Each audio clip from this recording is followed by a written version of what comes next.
সন্ধ্যায় নাস্তা না হলে চলবেই না। আমার কিন্তু চলে যায়, তবে আমার ছেলের একদমই চলবে না। আজকে এই তো একদম একঘেয়েমি একটা নাস্তা তৈরি করে ফেললাম। আসসালামু আলাইকুম, সবাই কেমন আছেন? আশা করি সবাই অনেক ভালো আছেন। আমিও আলহামদুলিল্লাহ অনেক ভালো। আজকে ভিডিওটি কিন্তু একদম সন্ধ্যা টাইম থেকেই শুরু করেছি। আর কি সন্ধ্যায় নাস্তায় কি তৈরি করলাম এটা নিয়ে থাকছে আজকের ভিডিও। সবারই কিন্তু কিছু না কিছু নাস্তা এই সন্ধ্যায় তৈরি করতে হয়, তাই না? সকালকার নাস্তা নিয়ে আমার কোনো ঝামেলা হয় না। তবে প্রতিদিন সন্ধ্যায় কি নাস্তা তৈরি করব এটা চিন্তা ভাবনা করতে করতে আমার অনেকটা সময় চলে যায়। তবে সন্ধ্যায় সব ধরনের নাস্তাই কিন্তু খেতে একদম ভালো লাগে না। যেহেতু বাসায় আমরা দুইজন মানুষ, আমি আর আমার ছেলে, আর কি অল্প একটু নাস্তা তৈরি করি, আর একটা না পারলে দুই রকমের নাস্তা রেডি করে নিই। তবে আজকে কিন্তু একদম ফাঁকিবাজি এক ধরনের একঘেয়েমি একটা নাস্তা তৈরি করে ফেললাম। অনেকদিন হলো ডালের বড়া খাওয়া হয়নি, সেই তো রমজান মাসে খেয়েছিলাম। সেই যে আমার কিছু ডাল বাটা ছিল, তাই ভাবলাম আজকে সন্ধ্যার নাস্তায় এই তো ডালের বড়াটাই করে নিব। আর যেই বলা সেই কাজ, যেহেতু ডালটা বাটাই ছিল তাহলে কিন্তু আর কোনো ঝামেলা করতে হবে না। আর এই তো পেঁয়াজ কাঁচামরিচ কেটে এর মধ্যে কিন্তু ডালটা আমি ফ্রিজ থেকে বের করে নিয়েছিলাম, বাটা বাটিগুলো বের করে নিয়েছিলাম। এই তো বানিয়ে ফেললাম মজাদার ডালের বড়া। তবে এই পেঁয়াজু বা বড়া যাই বলেন না কেন, রমজান মাসে খেতে যতটা মজা লাগে এমনিতে খেলে কিন্তু ততটা একদমই মজা হয় না। সন্ধ্যার পরে ছেলেকে পড়তে বসিয়ে আমি কিন্তু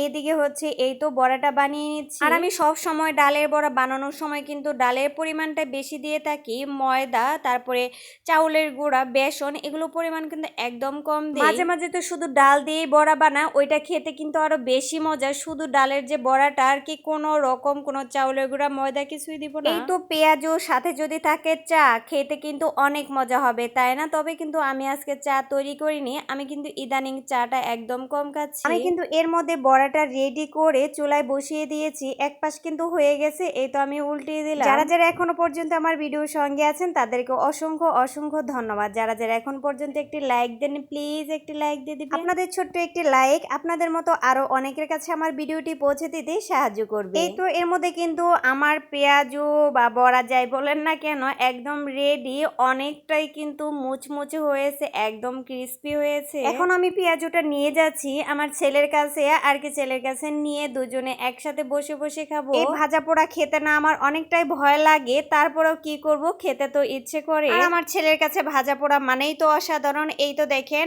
আমি পিছনে কিন্তু আস্তে আস্তে চুপি চুপি করে যাচ্ছি, আমি দেখতেছি ও কি করছে। না মাশাআল্লাহ, সে কিন্তু মনোযোগ দিয়েই পড়াশোনা করতেছে, তাই না? এই তো দেখেন আমার হাতের এই পেঁয়াজুগুলো দেখে কিন্তু সে অনেকটাই অবাক হয়ে গেছে, কারণ যেহেতু অনেকদিন পর পেঁয়াজুটা তৈরি করে দিলাম। আর সে কিন্তু আর লোভ সামলাতে পারলো না, একদম গরমটাই মুখে নিয়ে নিল। তারপরে আর কি গরম পেঁয়াজু মুখে দিলে যা অবস্থা হয় তাই কিন্তু হয়ে গেল। তারপরে যাই হোক, ঠান্ডা হওয়ার পর এখন খাচ্ছে। যারা যারা এখন পর্যন্ত আমার ভিডিওর সঙ্গে আছেন অসংখ্য অসংখ্য ধন্যবাদ। পরবর্তী ভিডিও দেখার আমন্ত্রণ জানিয়ে আজকে ভিডিও এখানেই শেষ করছি। সবাই ভালো থাকবেন, সুস্থ থাকবেন, আল্লাহ হাফেজ।